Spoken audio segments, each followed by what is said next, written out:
Welcome to the Uptime Wind Energy Podcast. I'm your host, Alan Hall, joined by my co-host, Joel Saxon. As we have all experienced, wind turbine blade failures can lead to costly downtime and repairs. And 11i is tackling this challenge head-on with their innovative monitoring technology. Their systems provide real-time data that helps increase efficiency and reduce maintenance costs. And if you are new to 11i, they are based in the UK, near Manchester, England. Today, we're joined by Bill Slatter, CEO of 11i. We'll be discussing the challenges in wind blade lifetimes, 11i's solutions, and the impact on the industry. Bill, welcome to the show. Thanks for having me. There has been a number of horror stories over the last several months in regards to blades. And I know 11i has been called into action on some of those because I've dealt with the operators on those projects. But there does seem to be a lot of blade issues at the moment, and it mostly, at least in my opinion, it evolves from not knowing what is actually happening with the blade. Absolutely. So one of the things that 11i are trying to do is not just detect damage, but help understand what's causing those damaging conditions. It's something that we've been sort of trying to pioneer.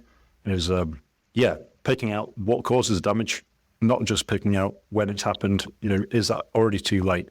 I think that's one of the things that the industry is picking up on. We need to obviously pick out that damage earlier on.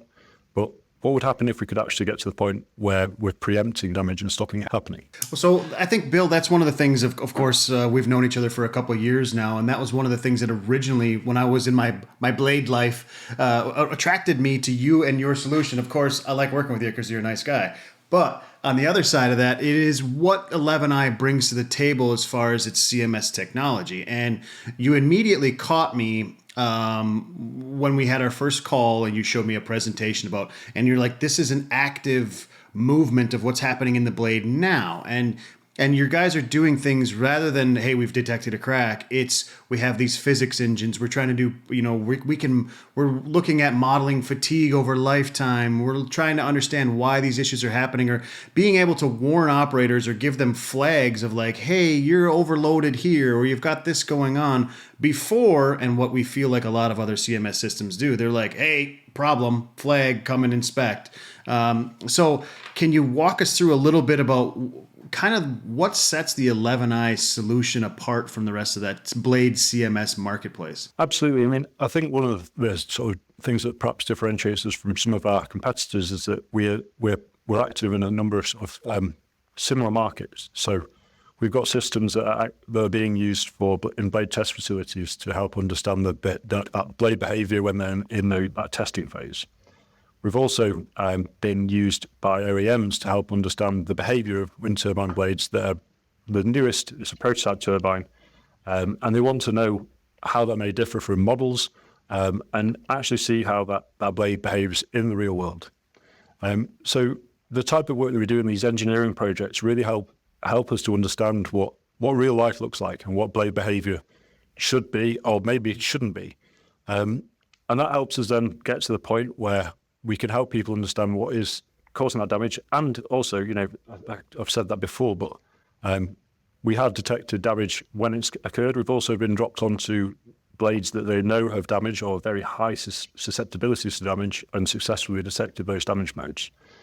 So I think that's kind of the big thing is that, if we set out our mission statement, it would be detect damage, detect the causes of damage, and then try and prevent damage. Yeah, it does seem like, particularly with newer blades, we don't have a lot of service history. We don't really know what those failure modes are. And because, as we've seen on a number of operators, the blade sets are made in different factories in different parts of the world, which may have different materials built inside them and different approaches to building those blades.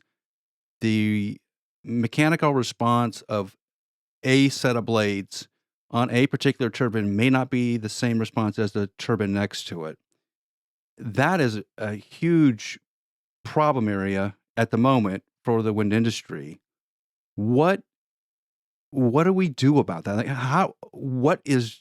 First of all, what do you think is driving some of that besides manufacturing? Is it just because we don't understand some of the physics involved, or we're getting newer modes of failure because of the blade lengths? New technologies enormous blades, reductions of safety factors, and then as short a innovation time as possible. This is why we're in the position where we are. Nobody wants this to happen, but part of the way out of it is to use systems like ours to help understand what's actually happening on your blades.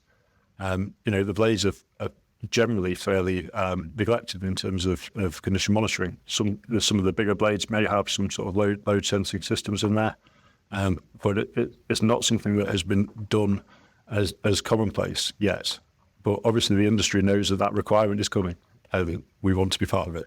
I had a customer that had a problem they knew was highly susceptible to an issue, and when we scoured the market for what can we use to detect this, that what is that next level of CMS that can really dive down into frequencies and all these different kind of things, and have the engineering prowess behind it in the 11i team to be able to tell us what's actually going on here.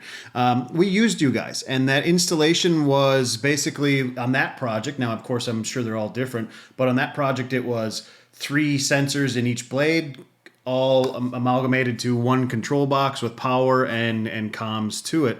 And then you guys were able to, of course, through your dashboard and everything, be able to see what was going on, map, look at trend lines over time, put some great reports together, and help that client. So that was a specific case, right? We knew kind of what we were looking for, and we needed a piece of kit to do it.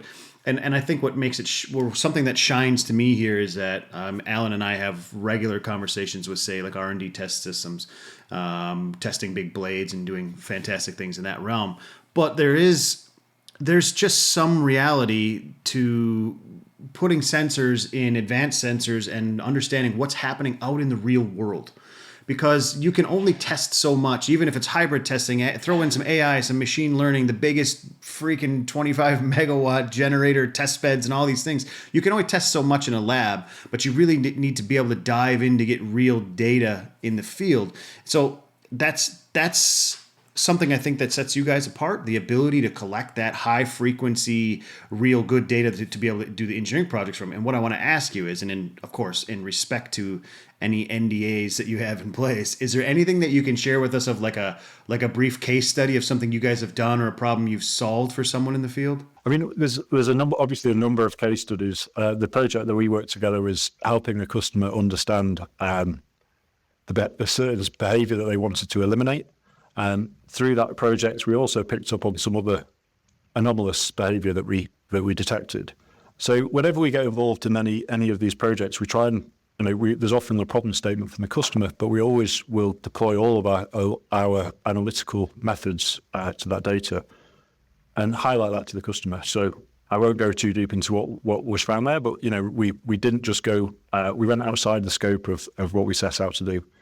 It's probably worth talking a little bit about some of the work that we've done with OEMs, because using the same equipment that we use in the field for problem solving, when people know we have an issue like the type of project that you and I did together, Joel, we use the same kit and we may have a greater number of sensors and we may be able to get further out down the blade, but it's essentially the same kit that's used for these really in-depth validation projects that's used for these smaller projects.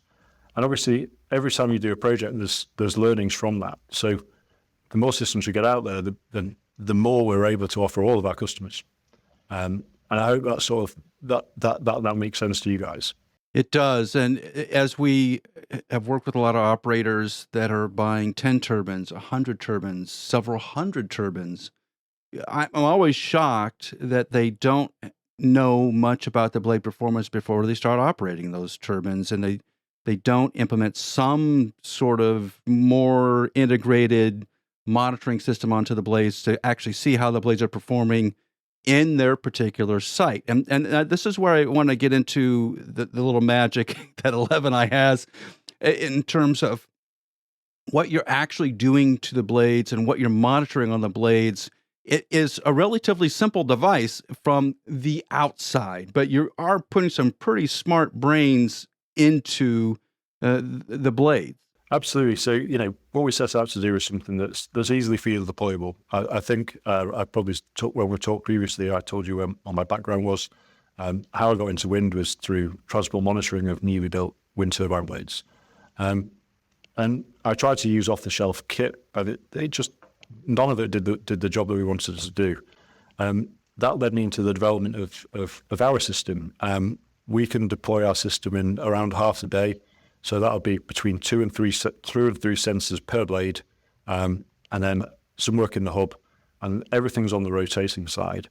And it's something that's a fairly practical job. We want a system that doesn't need super precision or super specifically trained installers. We want something that can be sort of there's field deployable, and that's what we've got. So yeah, it's a magnetic solar monitor-based solution, and as I said before, we can play with a number of sensors per blade depending on what we want to look for. And the cost to install the sensors and the sensors themselves, what are we talking about in terms of cost per blade, roughly? Currently, a system for a full turbine based on 2 sensors per blade is in the region of $6,000 to $7,000, possibly a little bit less. We've got a new iteration that's coming out very soon, which will hopefully reduce the cost. So it's not a particularly high cost system. And as I say, it's something that we want to drive the cost down. It's something that's practical enough that people can potentially use their own techs to fit. That's inexpensive if you have new blades compared to the consequences that some of these operators are dealing with at the moment, because they just don't know the failure modes and what's actually happening with the blade. So with those couple of sensors installed in each of the blades, what are you then able to learn from the blade as it starts to rotate? So as soon as it starts to rotate, there's initially a small phase of sort of understanding what normal looks like. Although that's probably in the region of a couple of weeks, we start to learn, get familiar with the output from that serves turbine. If we've already seen that turbine before, we know what we're expecting. On top of that, we've got specific things that we'll look out for that we will know about. We essentially what we do is when we're on these projects, you aim to categorize or characterize fault modes. So if you set off with a completely new turbine, that you set fairly wide boundaries for that type of failure mode, but it gives you an idea. It's a bit like if a mechanic working on a car, they'll have an idea of what that may mean if they see a specific phenomena occurring. So out the back of the system, we can give you ideas of how that blade is moving, the dynamics of it. We can tell you that effectively it's a work done calculation. So that's a really good way for us to understand whether there's just abnormal behavior or whether the blades have been extremely excited by either weather, and we have seen it where blades have been affected by pitch misalignment or also controller issues. And that, these are some of these things you can fix.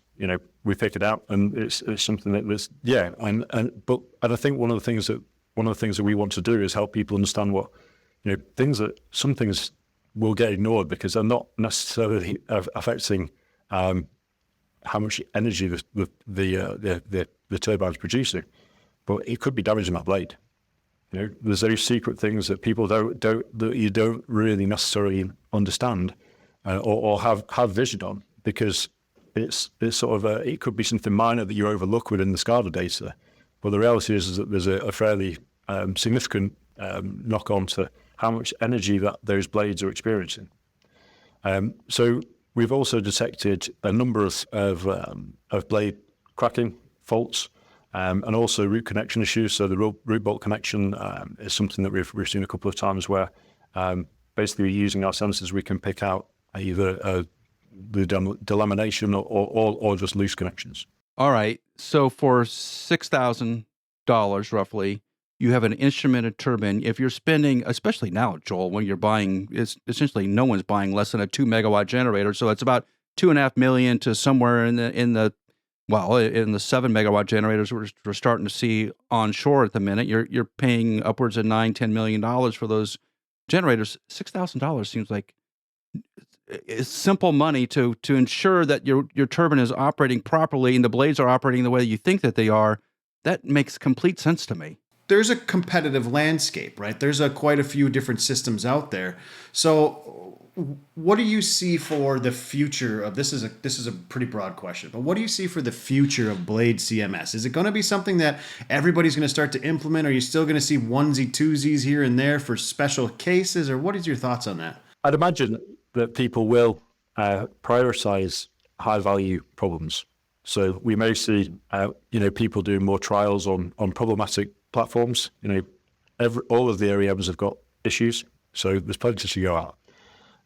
But the ambition, and I think we will get there, is that there's a more joined up approach to O&M. At the moment it's fairly sort of spread out, and people aren't sharing information. I know it sounds a little bit fanciful, but if we got to that position where there was a sort of more joined up approach to O&M, then we could actually properly reduce the costs and have more uptime, and in the future have more reliable turbines. That's what we all want, right?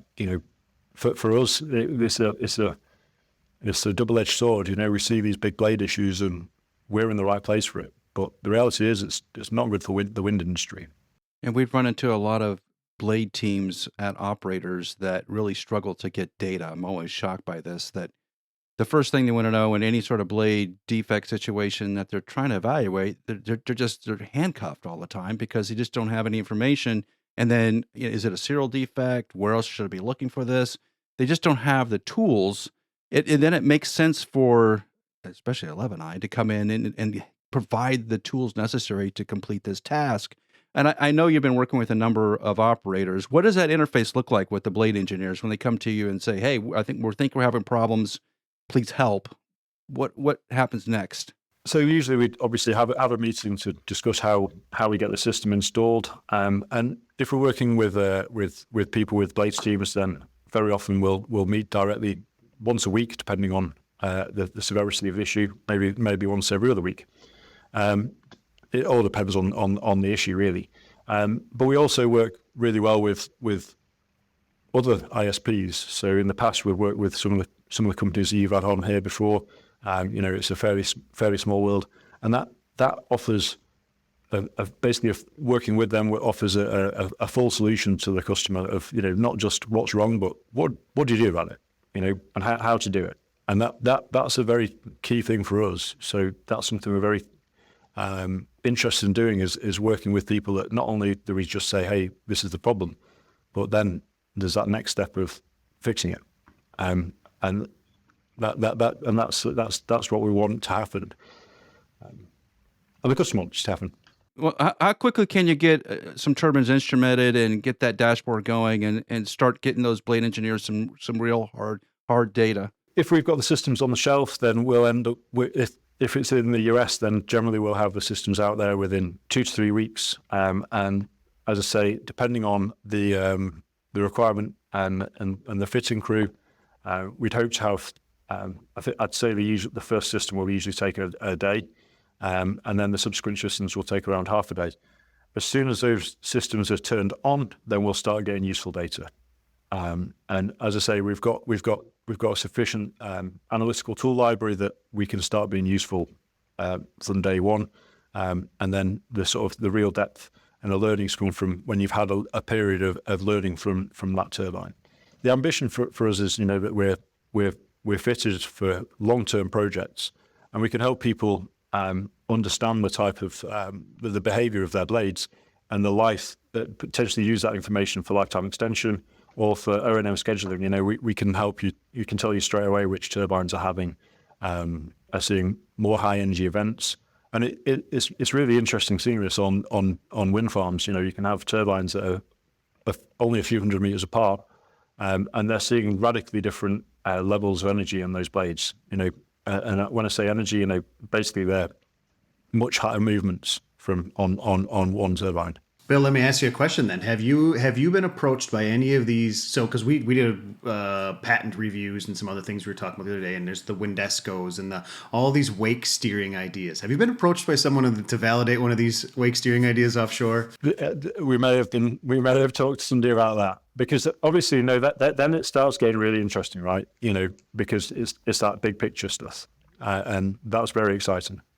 How would you do that without having at least some decent load measurements and how the blades are reacting to the input you're adding to the farm? You have to have some data to show you wouldn't destroy the blades over time, right? Yeah, and obviously we can help with that.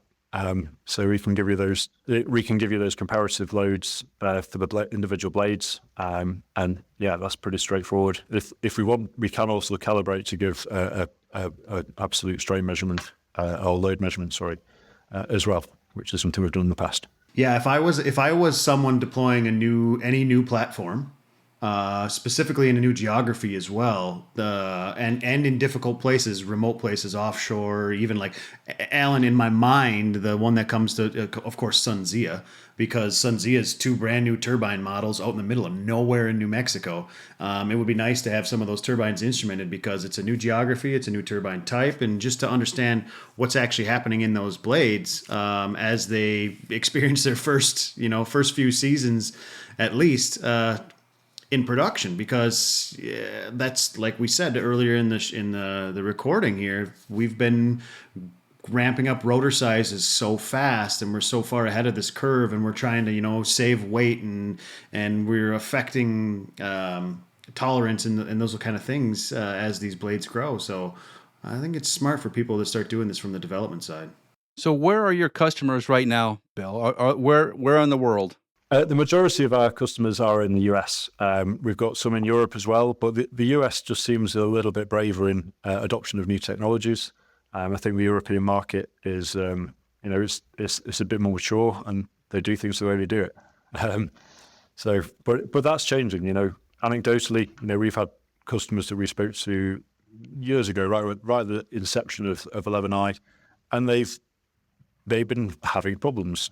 And the first time you see a problem, you might go, well, that was a one-off. But the second time or the third time, maybe you want to know a bit more about it. And if a future customer wants to connect with you, how do they find you on the web? So there's the 11i website, which is 11-i.com. There's plenty of links to get in touch with us there. Or you can look me up on LinkedIn or the company on LinkedIn and contact me that way. So, Bill, it's been great having you on the podcast. I've seen your work all around the United States. A lot of companies are using 11i to get that data that they need to make smart decisions, and your sensors are leading that. And if you need to reach out to 11i, go to the website 11-i.com. Bill, thank you so much for being on the program. Thank you very much, Alan and Joel. Really appreciate it, and hopefully we'll meet again in person soon.